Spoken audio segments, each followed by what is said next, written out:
ঘুম ভাঙার পরও অনেকক্ষণ বিছানায় চুপচাপ শুয়েছিল জয়া।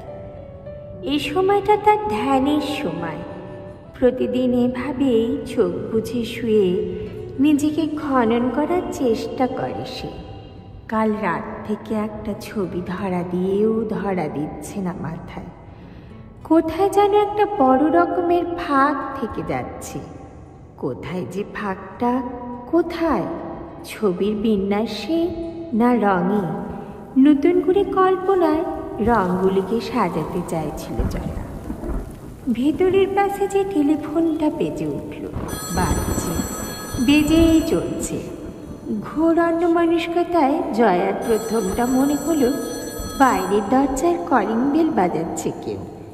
একবার দুবার শোনার পর ঘুম ভাঙল। এত সকালে কে ডাকছে টেলিফোনে? দিনের শুরুতেই বাইরের লোকের ডাকাডাকি জয়া একদম পছন্দ করে না। ধাতব ঝঙ্কার তীক্ষ্ণ থেকে তীক্ষ্ণতর করছে। ফোনটা কেউ ধরছে না কেন? শুধু গেল কোথায়? বিরক্ত মুখে জয়া বিছানায় উঠে বসল।